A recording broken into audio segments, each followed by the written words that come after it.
నమస్తే welcome to one TV crime story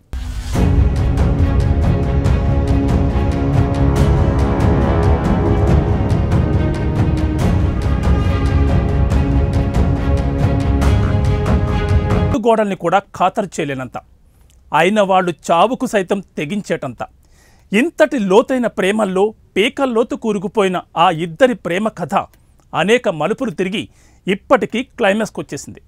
వాళ్ళ ప్రేమకు ఖరీదు కట్టి ఇటువంటి ప్రేమలు సమాజానికి ప్రమాదకరమని సందేశం ఇచ్చారు శ్రీమాన్ కౌర్.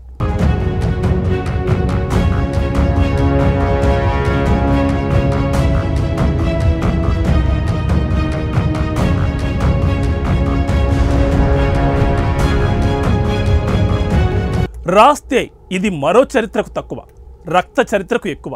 రొటీన్గా సాగే రొమాంటిక్ ప్రేమ కథలకు నెక్స్ట్ లెవెల్ అనుకోవచ్చు. ఎందుకంటే వీళ్ల ప్రేమకు చెల్లించిన భారీ మూల్యం ఎంతంటే మాటల్లో చెప్పలేనంత. కుటుంబాన్ని ఎదిరించి పెళ్లి చేసుకున్న ఇద్దరు ప్రేమైక జీవుల సాహస కృత్యం ఖరీదు అక్షరాల ఒక హత్య, ఒక ఆత్మహత్య, ఒక ఉరిశిక్ష, అరడజన్ దాకా యావజ్జీవ శిక్షలు. బోనస్గా డజన్ల కొద్దీ కుటుంబాలకు జీవితకాలం తీరని శోకం.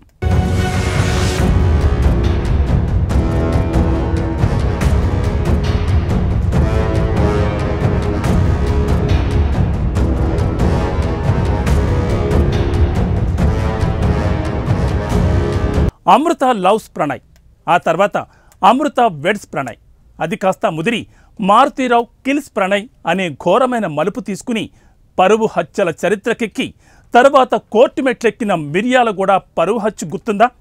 దాదాపు 7 ఏళ్ల క్రిందట దేశవ్యాప్తంగా సంచలనం సృష్టించిన ఈ ఎర్ర గులాబీల కథ కోర్టు తీర్పుతో మళ్లీ చర్చకొచ్చేసింది. ఇద్దరు ప్రేమికులు, వాళ్ల ప్రేమకు అడ్డుపడ్డ ఒక తండ్రి, పేట్రేగిన అతడి కుల దురహంకారం, పరువు కోసం దారుణ హత్యకు తెగించిన వైనం. క్లుప్తంగా చెప్పుకుంటే ఇది మిర్యాలగూడ హానర్ కిల్లింగ్ స్టోరీలో స్క్రీన్ ప్లే.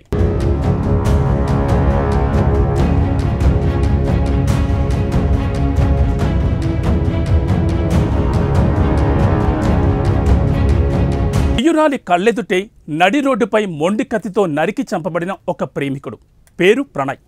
తన కుమార్తె అమృతను కులాంతర వివాహం చేసుకున్నాడనే నెపంతో మిర్యాలగూడకు చెందిన మారుతీరావు సుఫారీ గ్యాంగ్తో ప్రణయ్ను హత్య చేయించాడు అనేది అభియోగం. పట్టపగలు, పైగా పరువు హత్య, సజీవ సాక్ష్యంగా సీసీ ఫుటేజ్. ఇంకే ఉంది, దేశవ్యాప్తంగా మారిమోగిపోవడమే కాదు, పరువు హత్యల జాబితాలోకి ఎక్కేసింది మిర్యాలగూడ ప్రణయ్ హానర్ కిల్లింగ్. కేసును ప్రతిష్టాత్మకంగా తీసుకున్న పోలీస్ యంత్రాంగం విచారణ చేపట్టి 8 మందిని నిందితులుగా పేర్కొంటూ 2018లో ఛార్జ్షీట్ దాఖలు చేసింది. సుమారు 5 ఏళ్లకు పైగా కోర్టులో విచారణ సాగగా ఇటీవలే వాదనలు కూడా ముగిశాయి. తాజాగా నల్గొండ కోర్టు తుది తీర్పును వెలువరించింది.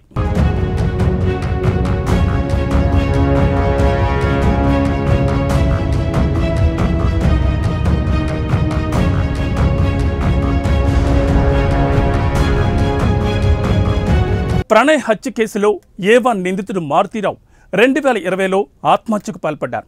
ఈ కేసులో A2 Subhash Kumar Sharma, A3 అస్గరై, A4 బారీ, A5 Karim, A6 Shravan Kumar, A7 Shiva, A8 నిజాంలు మిగిలిన నిందితులుగా ఉన్నారు. వీరిలో సుభాష్ శర్మకు బెయిల్ రాకపోవడంతో జైల్లోనే ఉండగా అస్గర్ అలీ వేరే కేసులో జైల్లో ఉన్నాడు. మిగిలిన వాళ్ళందరూ బెయిల్పై బయటకొచ్చారు. అనారోగ్య సమస్యలున్నాయని, తమపై ఆధారపడిన తల్లిదండ్రులు, పిల్లల కోసం శిక్ష తగ్గించాలని నిందితులు కోర్టును వేడుకున్నారు. తనకు ఈ కేసుతో సంబంధం లేదని అమృత బాబాయ్ శ్రవణ్ కుమార్ అన్నారు. ముగ్గురు పెళ్లి కాని పిల్లలు ఉన్నందున దయచూపాలని న్యాయస్థానానికి విజ్ఞప్తి చేశారు.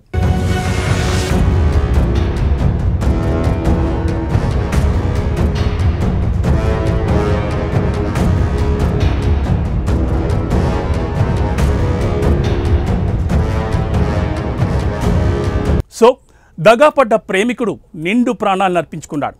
మొదటి నిందితుడు ఆత్మహత్యకు పాల్పడ్డాడు. రెండో నిందితుడికి ఉరిశిక్ష పడింది. మిగిలిన 6గురు జీవితకాలం జైల్లోనే మగ్గిపోతారు. ఇది ఇద్దరి ప్రేమకు దక్కిన తుది ఫలితం. ఇటీవలి కాలంలో ఇన్ని మల్టిపుల్ డైమెన్షన్స్ ఉన్న పరువు హత్య కేసు ఇంకోటి లేదేమో. అందుకే హానర్ కిల్లింగ్స్ అనే దిక్కుమాలిన పరంపరలో మోస్ట్ రిమార్కబుల్ అనిపిస్తోంది అమృత సమర్పించు ప్రణయ్ ప్రేమగాథ. సో ఇది ఇవాల్టి స్పెషల్ ఫోకస్. మరో ఇంట్రెస్టింగ్ టాపిక్తో మళ్ళీ కలుద్దాం. నమస్తే.